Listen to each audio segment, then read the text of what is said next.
Hello, my dear students. Welcome to EECS 4315 Mission Critical System.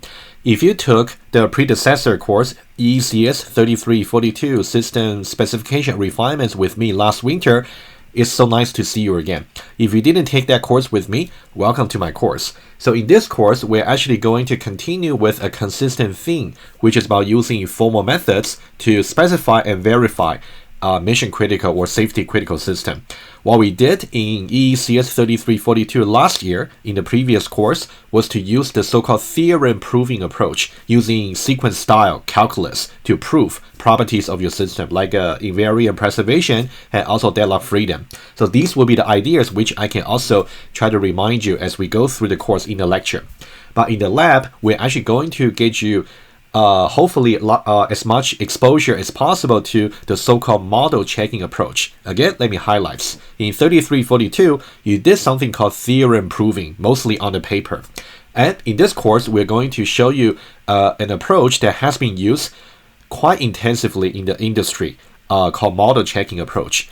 In short, which I'm going to elaborate a little bit later and also to visualize, model checking really is to really build your system as a so-called label transition system. If you recall, in 3342, you learned about how you can visualize your event-based system as a finite state machine. So now, taking that finite state machine, which can be represented as a graph, you learned about a graph data structure in EECS 2011. In the data structure course. So if you can somehow formulate your system as a graph, in which case you got nodes and edges, model checking approach is really to have a systematic way to explore or to traverse the graph. For every node is a possible system states, and you want to go over every possible system state and try to see if certain property is satisfied. If not, then of course you're going to show the so-called counter example trace to say how we can go from initial states by following a path to that particular problematic states. So this will be something that the model checking tool can actually reveal for you. But that's something we will definitely try to reinforce over and over as we do the lab exercises. So let me take one more moment to really explain how we're going to use the tutorial videos to really complement your study for this semester. So in the lectures, which you definitely will hope to see you a lot. So in the lecture, we're actually going to talk about theories of model checking, namely the temporal logic, and also a little bit about program verification. That's something we'll do, mainly talking about the theories and examples in the lecture. But in the lab examples, in the lab exercises, we're actually going to show you an industrial strength tool called TLA+, which is already installed on the remote lab. You can also install that by yourself as well on your own machine if you like. But the TLA+ tool is just one example for doing model checking. And we are hoping to have about 4 lab exercises throughout the semester. And each time I'm going to have hopefully between a tutorial video series between 1 hour and 2, and let you to really walk you through certain example and certain syntax or features that you're supposed to know in order for yourself to actually build a system yourself and do the verification. That's something I really hope to achieve by the coming weeks throughout the semester. I really hope that you will enjoy and learn something from me. Anyway, so let me start week number 1, lab number 1 for you. And in this part of the video series, I will just want to show to you what the working environments that you can actually make use of. Of course, you can definitely install the TLA+ tool on your own machine. You can definitely find in the lab manual PDF to see how you can install. It should be rather straightforward, which I'm going to assume you do that if you're interested. Otherwise, you can always rely on the installation that has been done on the remote lab in the EECS server. Let me show to you.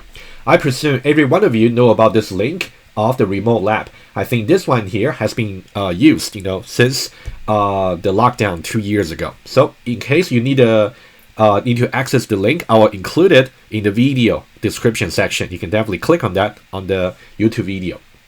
Okay, let me already got to the home page for the remote lab. Let me log into it, and then let me show you how you can get access to the TLA+ tool. And I'll do a little bit of introduction, and then we'll move on to developing some projects.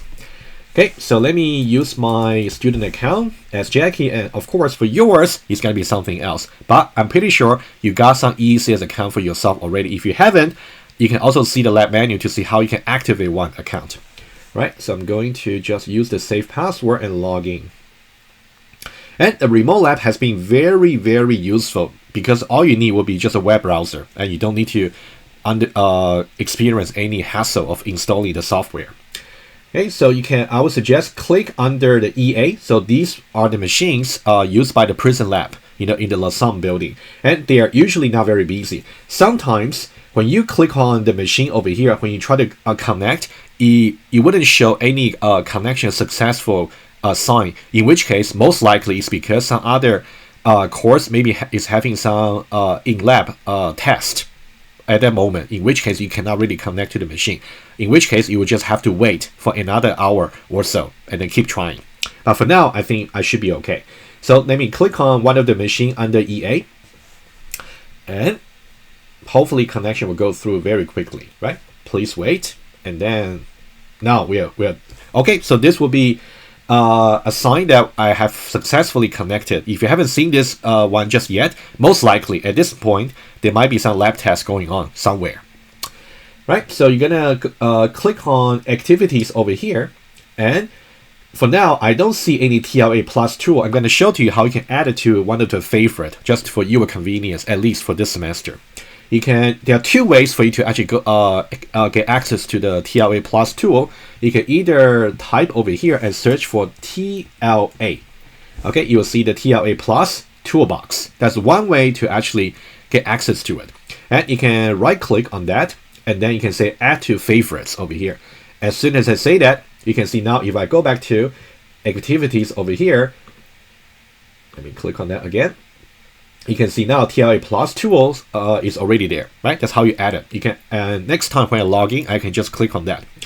Let me show you the second way to get access to the TLA plus. You can click on the application over here under developments, and you will also see TLA plus toolbox, right? So there are two ways.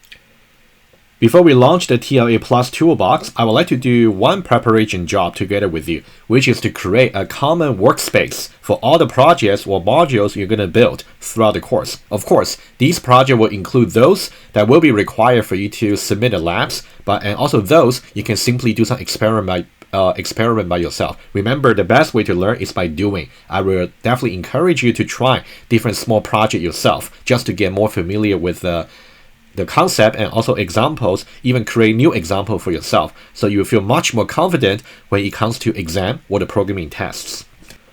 Alright, so let me click on over here. You can see there's a terminal over here. We're going to use the command line to create some directory. If you click on that over here, terminal, and then I can definitely make it bigger, the font. I can zoom in, maybe one more time. There we go. Okay, just make sure you're now in your current home directory, but just to be sure, you can say cd over here, and then we're going to create a directory for the workspace. Let's go to desktop. I think that may be more appropriate. Later on, if you want to use the FTP to transfer files in between the local machine and also server, or if you want to simply use GitHub, you can definitely refer to the lab manual. I do have some tutorial videos that might be slightly outdated. It was recorded many years ago, but I think they're still valid. If you want to follow them, that's also fine. But just make sure you have a way to back up your file always. That's always important to remember.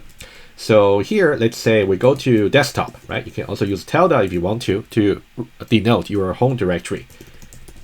Desktop, and then make directory.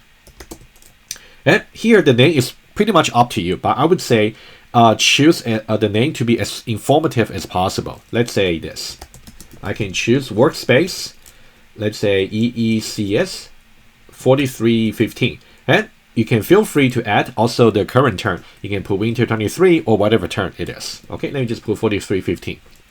Okay, so that's an empty folder to begin with. And the current interface for the Remote Lab OS wouldn't allow you to actually see the file directory. There might be a way, but I'll show it to you maybe later. But if you know how to do it, you can do it by yourself. But I think it's rather straightforward what we have done. We just have created this empty directory. So later on, we can treat this as a workspace. And the workspace idea should be quite familiar to you. That's what you did in IDE, like IntelliJ, or maybe in Eclipse. Let's now launch the TLA Plus tool. Let's now do that. So TLA Plus Toolbox over here. And if you launch it, you might see some welcome message over there. In my case, this is not the first time I'm launching this, so that's why I already got rid of the welcome message. You can feel free to simply close the welcome message, and that's what you will see. You will see some Spec Explorer. This is analogous to the Package Explorer in Eclipse. And I'm going to show to you the various functionality as we go. Not necessarily all of that in the current tutorial series, but maybe in the later lab tutorial. And in the next, for the remaining parts for this week or for this lab, we're actually going to show to you how you can build your first module or specification in the TLA Plus tool. But before I end this part, I would like to give you some very quick, intuitive introduction about what TLA Plus is. And if you can just listen carefully, I'm just going to read it. So I'm going to read a passage from the homepage of the TLA Plus tool. And the TLA Plus tool homepage has been also referenced in your lab manual. Let me read it to you and then try to understand as much as possible. So TLA Plus is a high-level language, not low-level, high-level language for modeling programs and systems. So both programs and systems can be modeled using TLA Plus, and we'll see specifically how you can model C-like programs, especially concurrent and distributed programs. And we will definitely talk about what concurrency and what distribution really mean later in the lecture. So TLA Plus is based on the idea that the best way to describe things precisely is with simple mathematics. And this is definitely some concept I was trying to transfer to you even in 3342. So if you really want to get it precise and also complete in order to do some verification and reasoning, math will be your best friend. So TLA Plus and its tools are useful for eliminating fundamental design errors. And we're going to do some invariant property checking, for example, and that one can definitely reveal certain errors in your design, if any. And design errors are very hard to find and expensive to correct in the code. So think about this. What you learned in 3311, the software design. So you got different phases in your software developments. You got requirements phase, you got design phase, you got implementation phase, you also got deployment phase, right? So it's more like a simplified view. In different phases from top to bottom, the earlier you can find the bugs, the cheaper it is for you to fix. Let's compare. If you are able to find maybe errors in the design level versus if you only find the errors in the deployment level, in which case the customer might just be very unhappy about your buggy products. Which one would be more expensive to fix? More expensive to fix in the deployment stage or more expensive to fix in the design stage? Of course, the deployment stage. So TLA Plus is really a way for you to construct models or specification at the design level before you turn that into code, executable code. So if you can find any errors at this design stage, it's arguably much cheaper to really fix. So that's really something we would like to learn about in this course, right? So it's a very quick but very carefully phrased introduction to TLA Plus. So if you would like to rewind the video and maybe take some notes at this point about what TLA Plus really is meant to do, that's something you can keep reminding yourself as we go for different examples throughout the semester. I think it's really going to be very beneficial for you, for your knowledge and skills. Alrighty, so that's about what I want to talk about in this video. You can definitely make sure that you can access the remote labs, and also you're able to install, which is optional, install the TLA Plus tool on your on your local machine if you want to. It's optional. Alrighty, so I'll see you in the next part where we're going to review very quickly about a bridge controller example for our modeling.